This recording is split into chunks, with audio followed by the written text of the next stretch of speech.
All right, we're alive. Yay! Oh, normally I'm doing something like I'm totally caught off guard when we go live. So this is the first that I'm actually looking at the camera and not doing something else. How are you today? Tonight for me, but today for you. Yeah, the 2 hour difference. I'm good. I'm good. Got a lot of Christmas shopping done yesterday and just, catching up on stuff today. So it was a good day. How about you? Yeah, good. I also got a little shopping done today, which is yeah, I'm a little behind, but it feels good to get some done and just a normal busy day, but excited to be doing this with you as always. Yes. So I think it's so funny that you're behind. It's like me like patting myself on the back for starting early this year. Just another Oh, example of our yin and yang kind of. which I love. I love, which is awesome. It's why we make such a good team because of that. I know. It's like we balance out. Exactly. Well, I think we're probably ready to go. What do you think? Let's do it. I'm excited about this evening. Me too. So, welcome everybody. Tonight we are talking about the missing piece. So, what women are kind of missing in triathlon training. And we are excited to be here with you talking about this. We know that sport is not a luxury, but it is actually a right. And so, it is a right for all, and that includes women.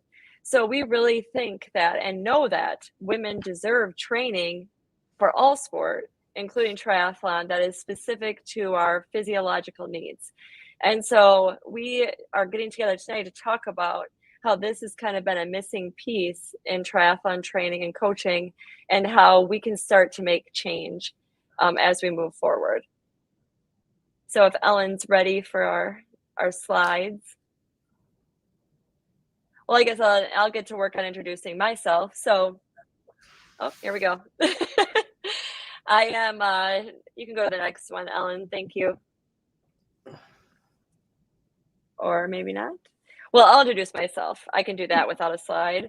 Um, I'm Miranda Bush, and I got into triathlon as an athlete 15 years ago. I've been a coach for a little over 10 years, and I really have had a passion of working with women that started many years ago when I started as an athlete and as a mom of 3 little kids, and really wanted to kind of break down these barriers for women in sport, and not only physiological barriers, but also the social, cultural, the mental, and kind of help triathlon add value to not only my life, but to the lives of others. And so I've been a coach and own my own coaching company for many years now. I love working with women and I work with some men, but my passion really lies in helping triathlon change people's lives. So that's why I'm here today. Yay. And my name is Jamila Gill Agins. And I got into the sport. Let me see, it was about 12 years ago. And when I was introduced to the sport, it was just by a friend, just by happenstance. And it actually like changed my life. And it was one of those things where, I look back now and think, gosh, I don't know what I would be doing or where I would be without this sport and the community and everything that goes along with it. And as I progressed in the sport, started to notice, there's slight lack of diversity. And, how do I help with this problem? And so one of the things, representation matters, right? And so I became a coach, and I actually sought out women of color, or, just the minority in the sport, and coach those with the different barriers from their backgrounds into being involved with a sport, like I said, that, changed my life for the better. And so I just wanted to share that and, give it to as many people as I could. And so that's how I came into the sport. And, I'm very blessed to be a part of Feisty, because that's what we get to do every day, is try to change this sport for the better for women. And so that's what we're doing here, and we're ready. So you mentioned we are Feisty triathlon coaches, and the Feisty pillars of performance are kind of how we are going to structure our talk tonight, wherever you are. And so these pillars of performance are physiology, nutrition, mental health and strategies, and then the social cultural influence. So we're going to talk about all of these tonight as it reflects on triathlon. So we're going to get to work. But first, Jamila is going to talk to us a little bit about some of the obstacles that we do face.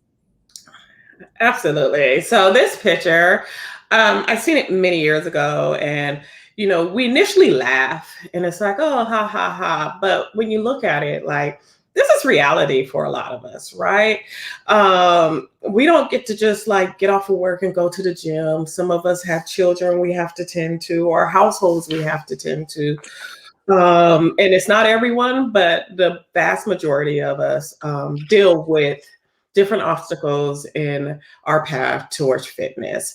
So, just a reminder that just because it may not affect you does not mean that it doesn't affect the majority of women in this sport. And so, yeah, that picture like is a great representation, and we're going to move on to the actual obstacles in the sport. So the first obstacle is lack of research, right? So if you look at the research done on most athletic research, it's male dominated, and it's mostly college male students. And so the challenge here is even when research projects involved women, because the women were such outliers due to their physiological differences, the results were kind of thrown out, right? Because it just throws off the experiment.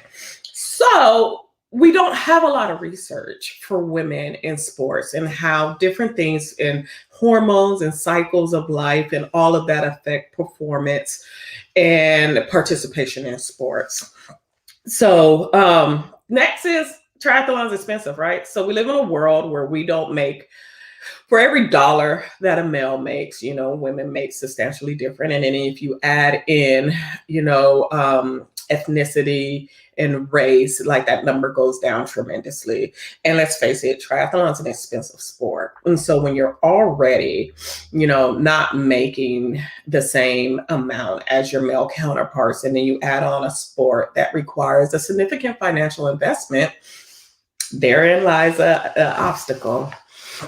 The next area is, let's face it, we don't get the recognition, right?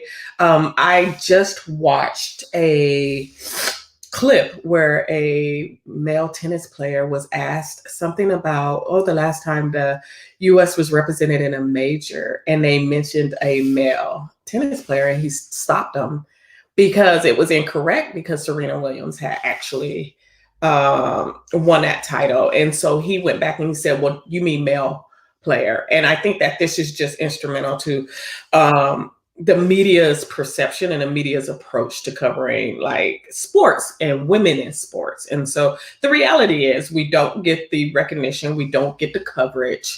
4% of the published media covers women. And we know, through our experience, we're out there. But if you're watching and looking for someone that looks like you, and young girls looking for role models, there's just not a lot for them to see that's outside of male dominance in the sport. So another issue is we talked about our 50 Women Nakona, and our, this has been a big feisty thing. And this year, we'll actually get to see, equal participation at the start line. But professional women tend to, one, not make the same amount as professional men. And, they don't receive the same endorsements, and they don't receive the same opportunities. And so when you talk about, the opportunity, right? If you don't create the spots, how can you fill them with women pro athletes? And so that's what a lot of the big push for the 50 Women Nakona is. If you're only inviting, this small percentage, how do we get 50 women there?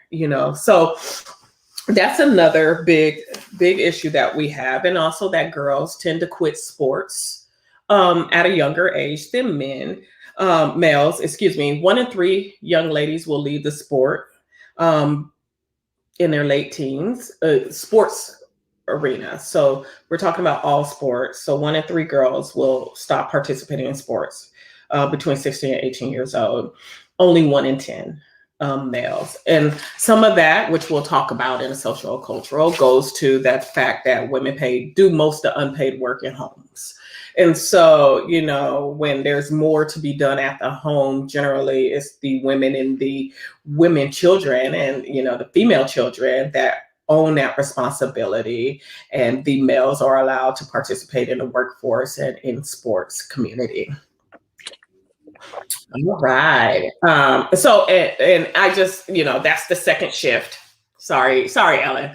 But that's that second shift that is listed there.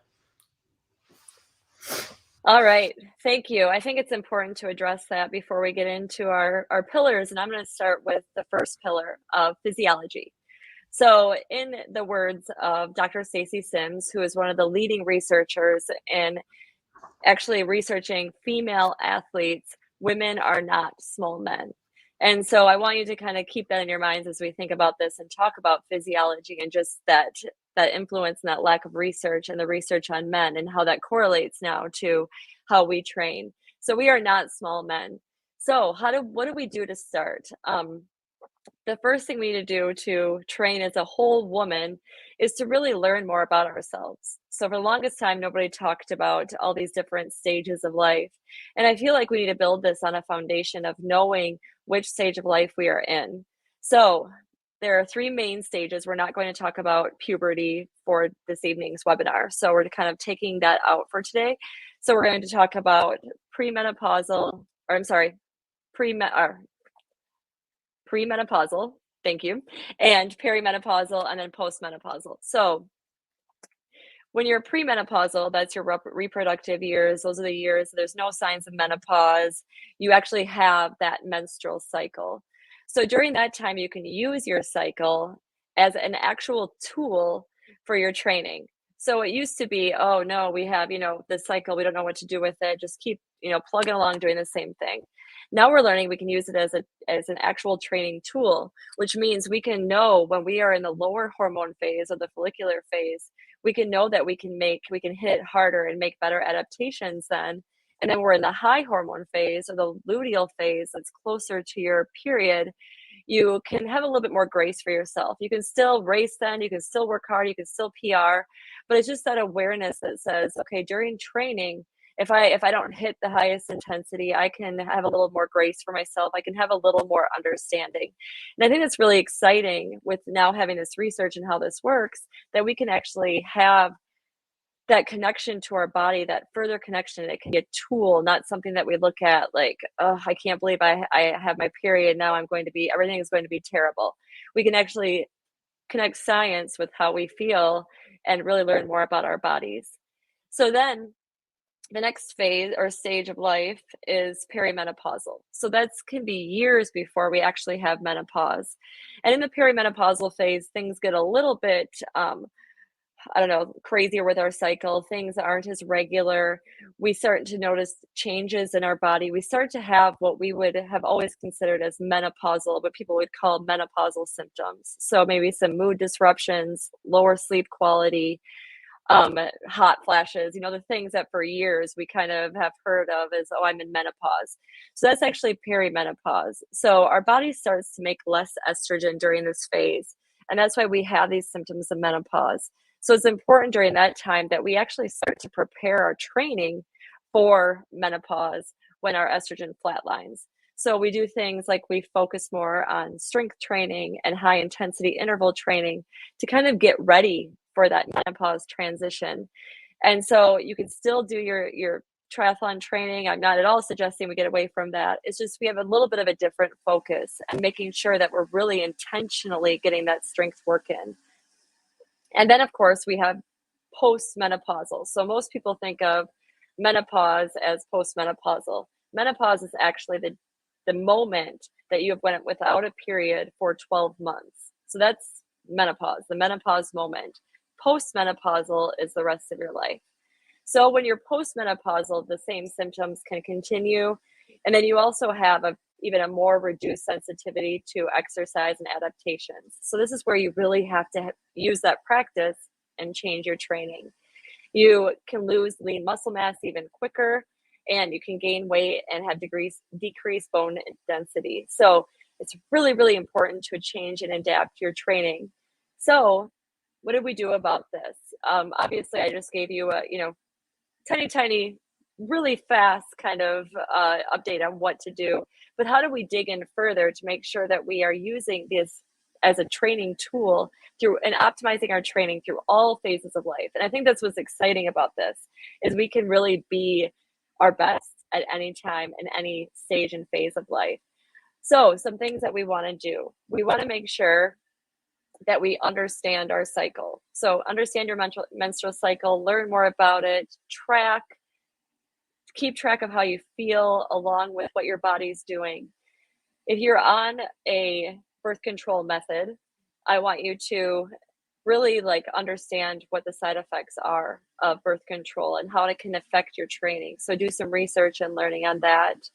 And just really cultivate that overall self-awareness. You know yourself better than anybody. Nothing else is going to tell you how you feel. So really cultivating that. And then educating yourselves. So you're here tonight. So you're on a good path with starting that.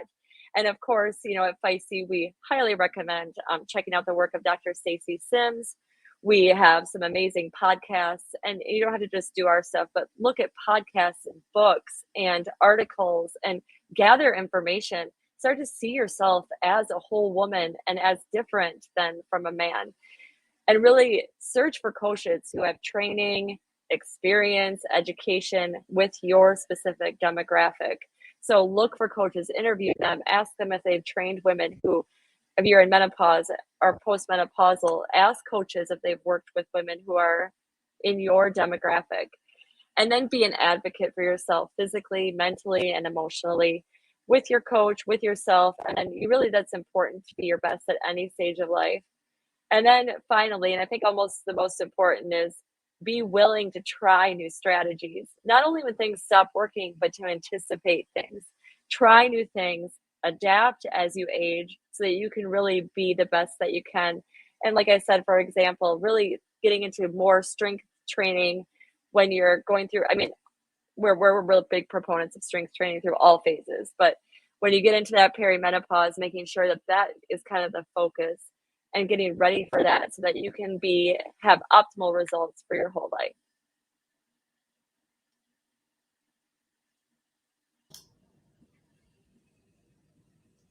Awesome. So I am going to cover nutrition and not in a traditional sense. So I think, we shy away from talking about food a lot. There is a lot of issues and a lot of things that stem around food. But here's the deal, right?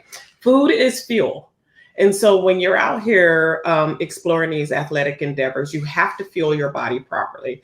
And a lot of the stuff a lot of the reason women have issues with this is because there's a societal pressure and advertisement to women to diet, right? We don't get that same advertisement when it comes to working out, but a lot of the trends and a lot of the pressures on dieting are extended to women. And so the first and foremost, I have athletes that come to me that say, hey, I want to do an Ironman, but I'm also trying to lose weight.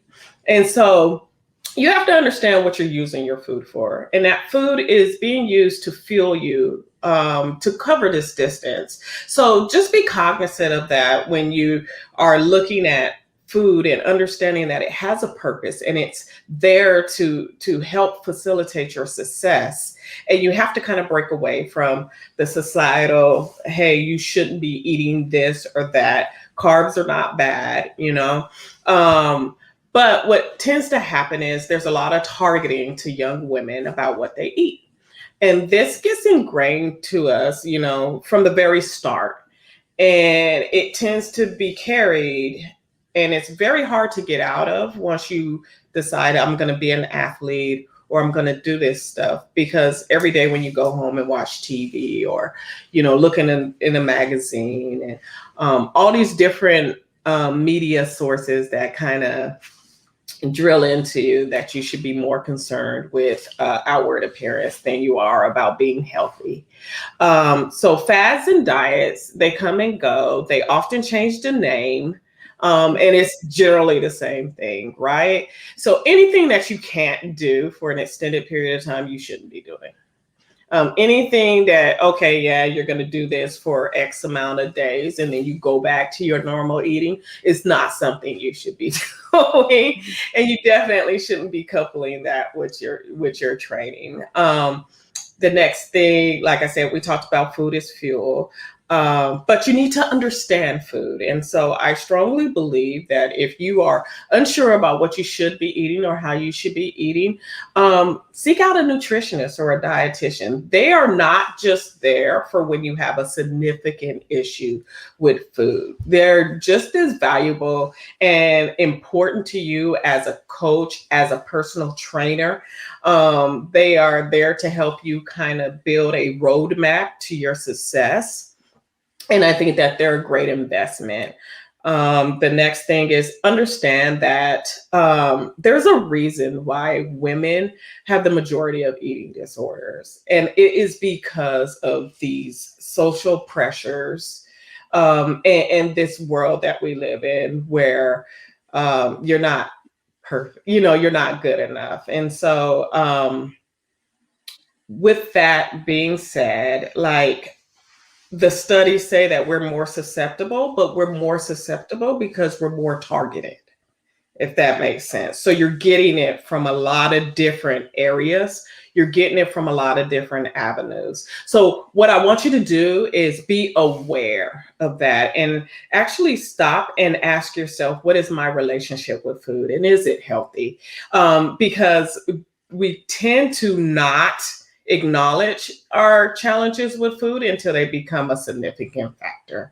And you just need to get in front of it. So some of the quick tips that we have is, one, understand that you need 3-to-1 protein to carbs within 30 minutes of exercise. So men, this is different, right? They have a lot more time to get the protein in to reap the benefits of the refilling. As women, we have 30 minutes to maximize that benefit of the protein. So what this means is you need to start your workout with your protein in mind for how you're going to close it out. Because a lot of us, that 30 minutes is to drive back home from the gym. A lot of, like, if you're out running errands, like I said, we have societal responsibility. So just keep this in mind. Maybe take you a lunchbox or something, but understand that you have 30 minutes to maximize that window. The next thing is understand that as you age and as you transition through these different life seasons, things are going to change, right? Your protein needs are going to change. Your carbohydrate needs are going to change. And if you do not adjust with them, then that's when you're going to start to experience those things like the weight gain, and you don't understand because you haven't changed anything. So you don't know why this is happening. Well, it's happening because your need for carbohydrates as you progress through these life stages changes. And so you need far less carbs at certain stages than you did previously. And so if you don't adjust, and like Miranda said, if you're not aware of where you are in your life stage, then you could be eating in a way that is not conducive to you getting your best performance. So it's important to understand that and be okay with making adjustments, right? If it worked yesterday and it doesn't work today, then it doesn't work today. That's fine. Seek out a new way to do things. Another thing is understand that our hunger and thirst tends to be muted after exercise. So I hear a lot, well, I'm just not hungry. Guess what? You still need it. So don't let hunger and thirst be the driving factor to you fueling properly.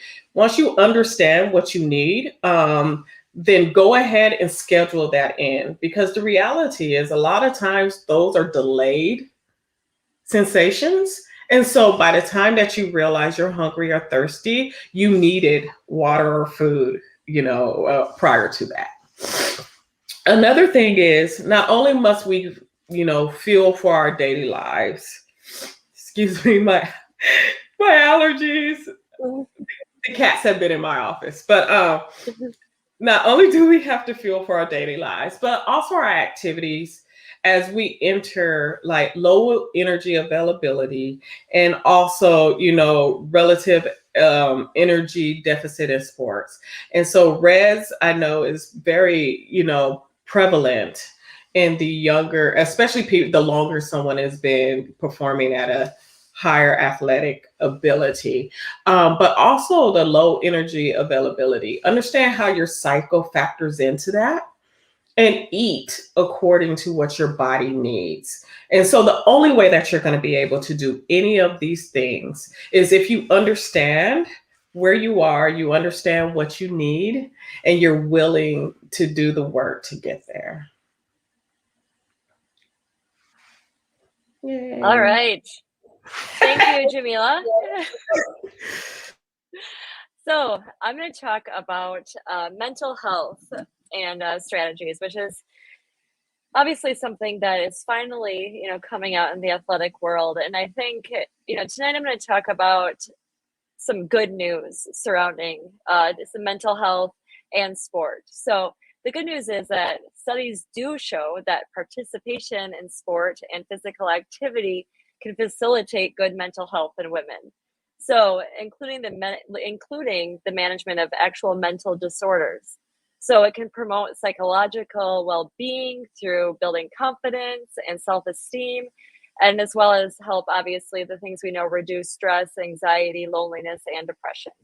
So mental health and awareness really is one of our biggest also indicators of actualizing performance. So I think that this is really cool because we get to work on our mental health to benefit our life, which also benefits our athletic performance, and then our athletics actually benefit our life and our mental health. So it's an amazing cycle to get into if you work on your mental health, use your sport to benefit it. I think it's really great news for us as women. So how can we as women work on our mental health in order to be better triathletes and actually just have better mental health and have that our triathlon, our sport in general, add value back to our lives?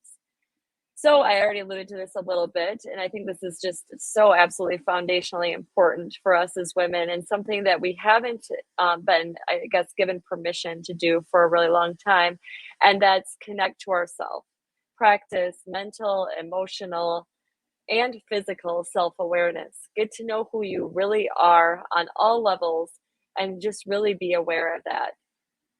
And then cultivate resiliency by stepping out. So coming out confidently without fear, um, being able to learn from your mistakes and your failures, and then treat like obstacles as tools for emotional growth. So you kind of take all of that, and that helps you develop an emotional intelligence and maturity that really allows you to understand when something mentally or even physically or emotionally doesn't really feel right. And when you need to seek out medical help or stop your training or really adapt in that way. So being able to have kind of those pillars of that foundation of really knowing yourself really will benefit that. And practice mindfulness. So I feel like that's kind of, mindfulness and self-awareness kind of go together. So this isn't necessarily, in order, do this, then this, then this, and this, but the mindfulness part is what allows you to really connect to yourself, to your body, to your experiences. And so mindfulness actually also has been proven in studies to show that athletes can actually participate in sports and be very, very, very uncomfortable, but be able to separate themselves from the pain. So that really benefits for women, really can benefit our athletic experience. And as far as actualizing goals and optimal performance, if we can separate from that while still being in the moment and still feeling, but identifying pain and being able to be okay with that and not letting the outside barriers and things kind of come at us really like derail us, but we can stay the track and persevere and reach our goals even better. And then we need to be able to communicate our needs. So we kind of, gather what we need, we gather who we are, we know that. And then I really urge you to practice communicating that, being able to put words to your emotions, to your feelings, to your actual mental health, and finding those words and practicing words that connect with others that others can understand. And so getting that language around that and being able to communicate with your loved ones, with your doctors, with your coaches, it's so completely important. And practice good sleep. So, sleep is really the magic drug of life. Sleep, recovery, however you want to call it, some of all of the above. So, really practicing good recovery strategies, knowing and listening to your body. That's kind of been, what we've kind of built on through all of this. Listening to your body when your body needs rest and recovery, and you know that, have some grace and self compassion for yourself. So, being able to say, I'm going to walk away. I'm going to not do this workout today. I'm going to take good care of myself, and in knowing what that is, being able to communicate that not only with others but with yourself. And then sleep benefits your sport. So again, we're in this cycle of kind of, your sleep benefits your mental health benefits your sport benefits your mental health. So sleep is so important. Do not ever skip on sleep. And then cultivate a why, and I really suggest cultivating kind of an overarching why. Why are you here? And, what is your purpose? It's sort of a big question, but really one to kind of think of, why do you do what you do? What gets you up in the morning, not just to train, but in life in general? And then taking that and making these kind of from, like micro or mini to micro whys for everything you do. So with your training, having a why for your goal. And you hear these buzzwords all the time. And why does this matter? Because it adds purpose to your actual goal. And a lot of times your why is something outside of yourself. So it helps you then kind of cultivate your mental health in a way that what you're doing isn't just, for adding more miles or for performing on Strava, but really it has that bigger vision and that bigger purpose. Use mantras. So this is one that takes some convincing for a lot of my athletes. And luckily, I think with women, we tend to kind of take those ideas a little bit more. So cultivate and get some mantras. And I really, when Katie Zaferes talked to us, I was like, yes. She talked about how she uses a lot of mantras, and they really do work. So they aren't just kind of pretending, like trying to convince yourself over time. There have been many studies that have shown that mantras and repeating that we can change our experience by the thoughts that we have over it, and our thoughts control our actions. So finding those mantras that really work for you, and coupling that with having that understanding and of your own body, so when a mantra is not the answer. So it's not putting a band-aid on it, but really like cultivating that belief in yourself, and then understanding and having that compassion when it's time to rest. And then that supports your full mental health. And then go out and use all of this, and when you can and when you're capable, when you have the bandwidth and the energy, support and encourage and inspire others. This isn't just for them. So I think, in a perfect world, we'd all be completely selfless and doing everything for others. But the good news is too, at the same time, when you give that to others and when you connect and have those meaningful relationships, it also benefits your mental health, which we've talked about already. We get in that cycle, and then that benefits your training, and then it benefits then your sport benefits your actual mental health. So all of the reasons to practice these and care for and nurture your mental health.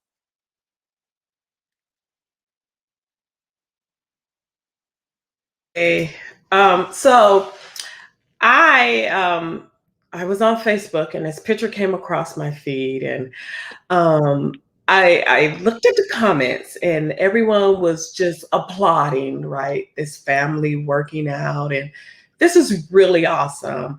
And me, not pessimistic but very aware, noticed that um, in this picture, to me, the mother is sacrificing her workout to include the children, while the husband husband is continuing his workout as scheduled. And so what I wanted to do with this picture is just to highlight how something very simple that was shared by lots of females that I'm friends with communicated two different things to different people. And that is what we're going to talk about when we talk about what society and culture expect from women in this sport. So next slide. So it's no secret, right? There is a different expectation when it comes to men and women in our society and in some of our cultures that affect our ability to participate in sports and take care of our fitness needs. What tends to happen is, even though we're aware of these, right, we don't necessarily see them impacting us because we're in the bubble and we're in that sphere of influence. But if you were to remove yourself from it, you could see, oh, hey, this has had some type of impact unconsciously, right? Even if you don't subscribe to the social and cultural kind of constructs of gender, they're there.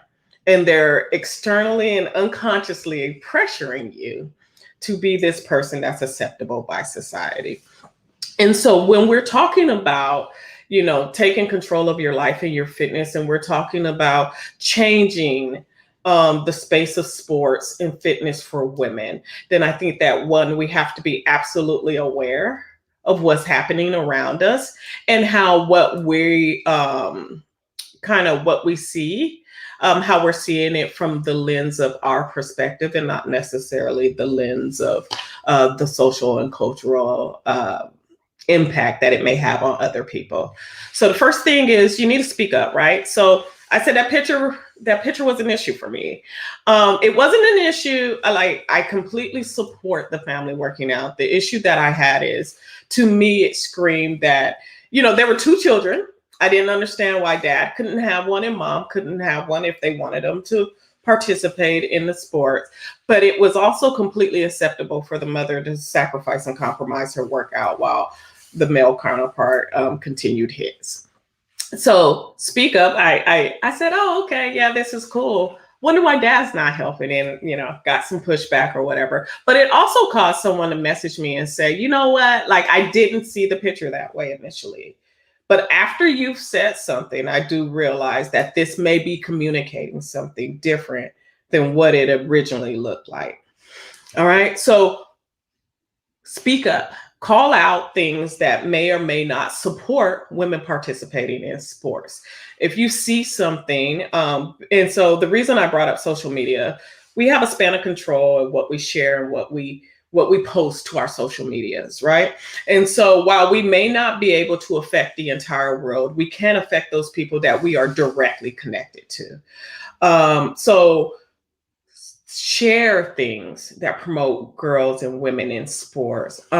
Volunteer if an opportunity comes up and people are looking for women to participate in research. Volunteer. We know that there is a deficit in research dealing with women in athletics. And the only way we're going to overcome this is to be participants and to understand that, like, it's going to take time and it's going to take a lot of work for us to overcome the amount of information that is available for males versus females. But we start that one day, one research project, one thing at a time. And so if the opportunity ever comes up for you, or if you see someone soliciting information for it, share it. Share it with your community. So another thing is debunk the cultural roles, right? Redefine the norm. So I know in our house, we do not subscribe to the regular norms. And so I make my sons just as aware as I make our daughters. That one, fitness should be a priority. I actually feel kind of bad because I'm a little harder on the girls because I want them to participate more because this is so important to me. And the boys, I'm like, there are a lot of people out there trying to get you to do this, right? Maybe not the right approach, but debunk and redefine that cultural norm, right? Support women who are trying to make this change in the sport. So while you may not, you know, you personally may not be participating in something, um, there are lots of people out here trying to make that change and trying to shift that culture. And the way we're going to do it is by getting together and supporting one another. And so it's very important that if you find someone that has a project that you support, even if it's not asked of you, kind of reach out and say, hey, we get it a lot at Feisty. There are a lot of women who really enjoy what's happening in the sport and us trying to kind of shift the culture. And so we'll get messages all the time. How can I help you? And that is the way we're going to make this change. Is we're going to slowly convert people, right? And everyone's going to work in their ability and in their craft and in their their like why is the word escaping me? But whatever they're good at. That is how we're going to do this. Everyone is going to apply that passion in the space that they can influence, and collectively we will shape and make this change. Encourage women and girls to go out and do sports. Ask them if they're not doing it. Hey, why aren't you doing this? Some people honestly are looking for permission because they live in a world and in a society where they're told that they're not supposed to do these things.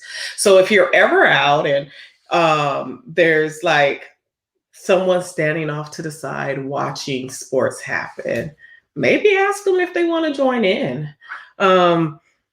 And we're going to, like I said, support women races. We're going to support women coaches. We're going to support the professional athletes. We're going to share their stories on our timelines because we know that mainstream media doesn't give them the coverage that they deserve. So every chance that we get, we're going to publish it and put it out there. And we're going to believe in the power of education. We're going to believe in the power of research and collaboration. And we're going to, understand our self and social awareness and how triathlon has the ability to change lives. And so why wouldn't you want to help someone change their life?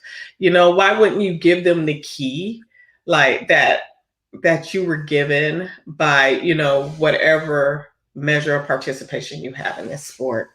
So the final, you can go ahead. So just encourage. All I ask is that you encourage and you bring someone every day to a place better than they would have been without you.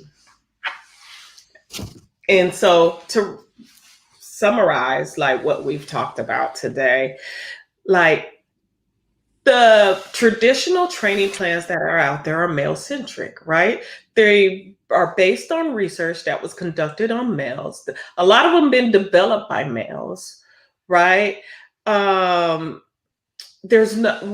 not disputing that. What we're saying is that now it's time for us to kind of look at how these programs affect the female athlete and what do we need to change, if we need to change anything, to make these programs more beneficial to female athletes. And that is from the psychological, nutritional, mental, cultural needs of women in sports.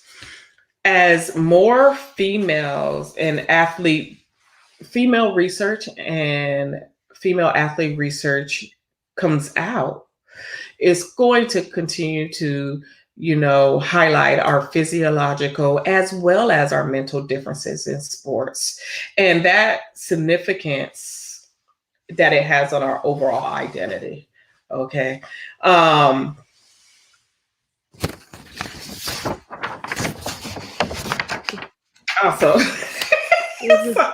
Also, understand how training as a full woman affects all aspects of your life, right? It's not just your endurance. It's going to be your home life. It's going to be your race experience. It's going to be your value that you bring when you're around other people. It is holistically going to affect you and how you present to the world. So just keep in mind that everything you do is from a whole athlete perspective, and it's going to touch every aspect of your life and the people who come in contact with you. All Yeah. right. Hey, well done. That was fun. I'm gonna take that off the bottom so we can see. All right. Well, thank you so much, Miranda and Jamila. So I've been behind the scenes this whole time. My name is Ellen, and I'm the Feisty Triathlon brand director. And I work really closely with Miranda and Jamila to get this presentation all set up. And also, we wanted to share with you a little something we've been working on that I'm really proud of. And I know yeah, I just think it's really true to our values at Feisty Triathlon. So I just wanted to tell you a little bit about Feisty Triathlon coaching, which is brand new. So Miranda and Jamil and I have been working on setting the philosophy, the values around this coaching. And what we value is inclusion, women specific, and joy. So that's really what this whole program revolves around. And so we already have 20 people, 20 amazing women signed up for this program. It's a group setting. And so these women will get together for monthly AMAs and Zoom rides, and we give out monthly women specific training programs. And so obviously we would love you to join. And right now, we're closing the doors actually tomorrow. So you have just over 24 hours left to sign up. And then we will be closing until the new year. We're not sure when we're open again, but this is really going to be the best price that you're going to get on coaching ever, being the first people to get involved with this program. So yeah, so right now, if you sign up before tomorrow, December 9th at midnight on the Pacific, you're going to save $10 each month for the first 4 months. So that's going to be $89 a month. You're also going to get a fun welcome package from our Feisty team sponsors. Next week, we're having a Feisty team holiday party. So you'll get invited to that, and it's going to be a blast. We have a bunch of prizes that we're going to give away. We're giving away some awards to our team. And it'll just be a chance for you to get to meet some really awesome women. And then you will also get a free December preseason training plan because the official start date for the program is January 1st. So you don't even have to pay anything until January 1st when the program gets started. So if you are interested, head over to feistytriathlon.com. Maybe I'll get one of our team members to drop the link in the chat too. And then, yeah, if you have any questions at all, don't hesitate to email me at ellen@livefeisty.com, and I'm more than happy to answer any questions for you. So yeah, I'm super excited about this program, and I know for myself as a former athlete that I wish at times I had more of a female specific lens on my training, and I think it could have actually been the difference maker for me in terms of my career instead of quitting sport at 23 years old. Had I had sort of that women specific lens, I think it actually could have helped me continue to train and perform at a high level into my 30s. So I'm like so grateful for both Miranda and Jamila. They're both phenomenal coaches. And yeah, we really hope you join us, and it's going to be a blast. All right. Well, I think that's everything for tonight. Do we have any questions about anything from the evening? Do we see any questions coming in? Doesn't look like we have any questions from the audience. But yeah, I think I'm going to take that off so we can chat. But that was really fun. Thank you both, Miranda and Jamila. Thank you. That was Yes. awesome. Thank you. And thanks, Sarah and Live Feisty, for creating this space. And, I think that it's good. It's good that we're having a conversation because I think that it needs to be had, right? We've gone for too long with being the shrink it and pink it, just take whatever's left over that the men don't want. So I'm really excited that we're taking something back for women. And there's a question: the minimum length commitment for sign up.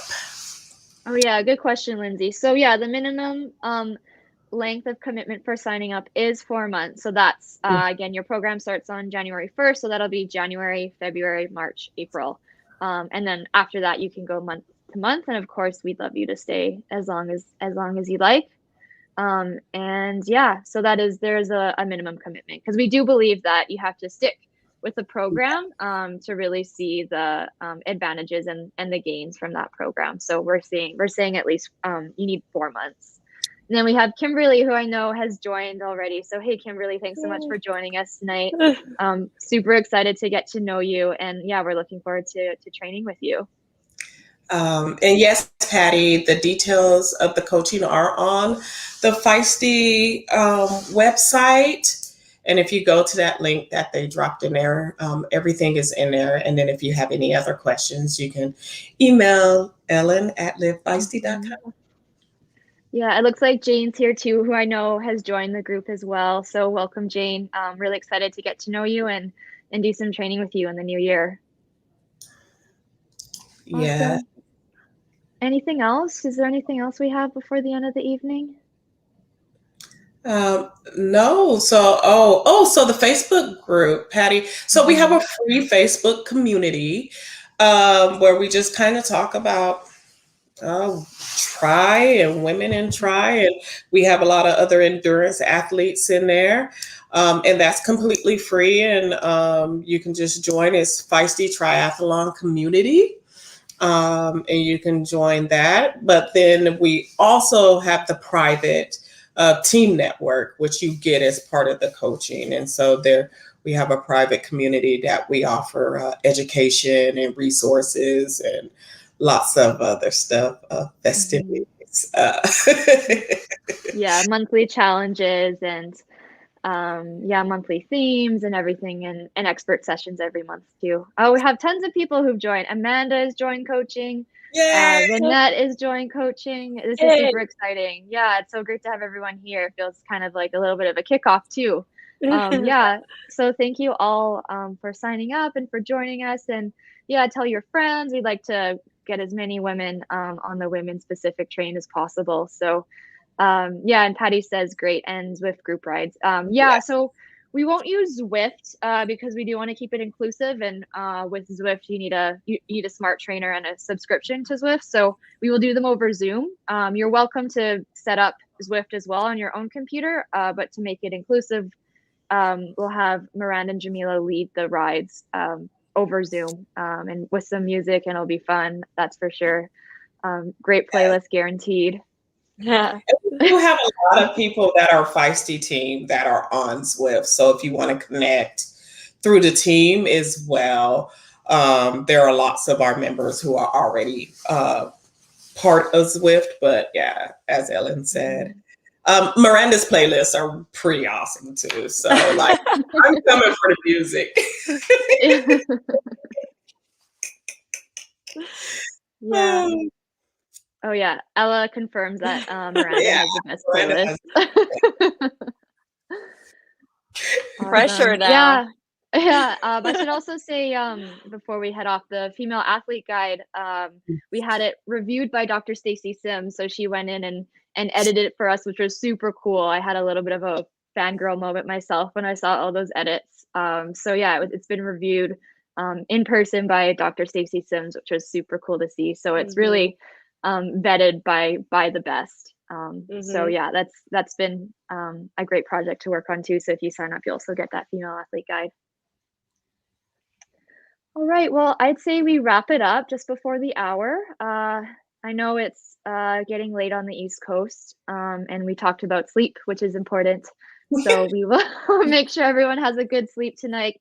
Put your computers away, put your devices away, and yeah, settle into your bedtime routine. But yeah, if again, any questions, email me, ellen@livefeisty.com, and we'll call it a night. All right, thanks again, Miranda and Jamila. Thank you.